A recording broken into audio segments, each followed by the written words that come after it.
Bonjour tout le monde, on se retrouve aujourd'hui pour le déballage de Keeper, qui est une série de jeux de ce que j'ai compris, Keyflower et tout ça avec les keys, qui est en fait plus des meeples que d'autres choses.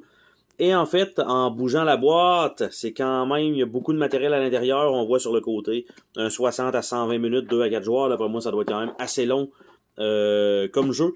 Donc on a beaucoup de matériel à l'intérieur, probablement des plateaux individuels comme on voit là, plusieurs tuiles dans le milieu qui ont l'air d'être échangeables, donc beaucoup de rejouabilité, je pense. Et ça a l'air d'avoir gagné soit un prix expert en 2017, donc ça fait quand même un petit bout. J'avais reçu une copie comme ça il n'y a pas longtemps, qui était neuve et emballée, donc j'ai simplement déballé et on va découvrir ensemble qu'est-ce qui se trouve à l'intérieur de ce jeu-là. Donc un jeu très européen.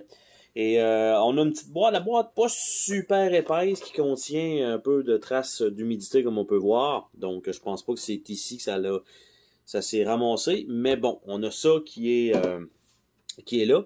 Nous avons des petits joyaux, donc ça coûte rien là en fait là, ces genres de joyaux là, ça se trouve ici dans une boutique qui s'appelle le Dollarama et qu'on peut en avoir 100 pour une pièce, donc pas super dispendieux. On a des petits animaux ici, des grains de foin probablement, on a des petits chiens, on a des cochons, on a des chevaux, on a le noir ici, je sais pas trop ce que c'est, ça a l'air d'être...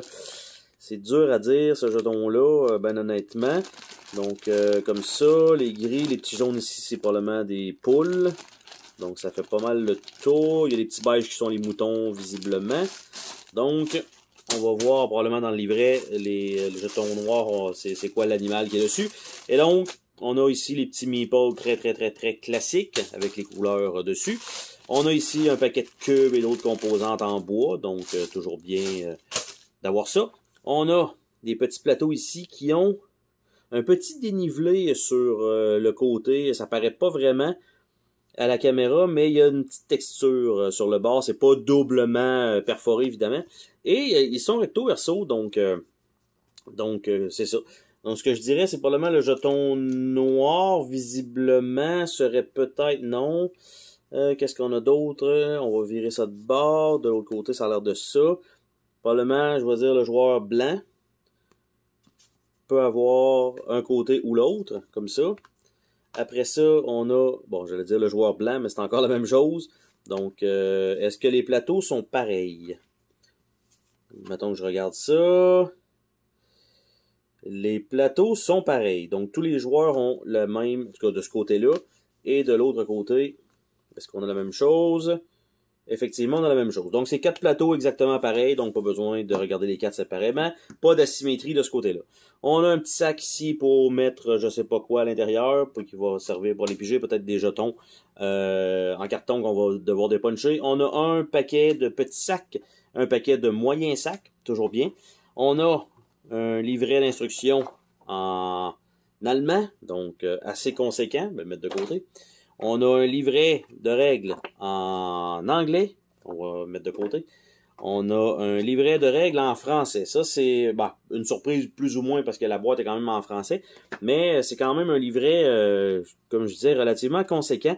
Et là, quand ça commence comme ça avec purement du texte, ça fait un peu mal au cœur parce qu'on se doute qu'on va être là pour un petit bout. Donc, ce sont ici, ils disent pas c'est quoi, c'est les Animeeples. Ce serait des cochons sauvages ou quelque chose comme ça. Très subtil comme image. Ouais, c'est pas clair. Donc, il y a des chevaux, mais il y a aussi des reines ou des chevreuils.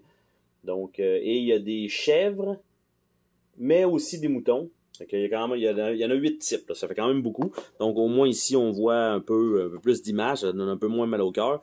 Donc, structuré en 2 colonnes claires. Donc, tour de joueur, qu'est-ce qu'il peut faire. Et on a fin de saison et fin du jeu. Après 9 pages. Bon. Quand même écrit petit. Normalement, fin de jeu, ça devrait être terminé là. Qu'est-ce qu'on a d'autre après? Le plateau personnel, les plateaux de campagne, comment ça fonctionne. S'il y a des pièces manquantes, de bien contacter le plateau de campagne suite. Qu'est-ce qu'il peut y avoir là-dessus? Plateau de campagne, les tuiles de bâtiment, tout est détaillé là-dedans, chacune des tuiles possibles à acheter.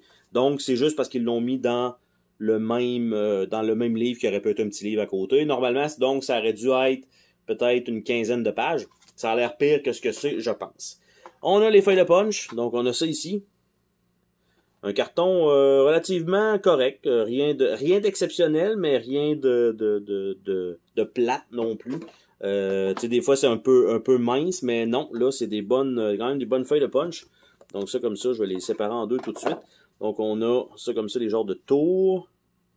Ici ça a l'air Flipper, Invincible, Keyflower, Sea Bastion, Sea Breeze, White Wind, probablement les noms de bateaux. On a ici les tuiles qui sont en anglais. Je ne sais pas si on va avoir les mêmes tuiles en français.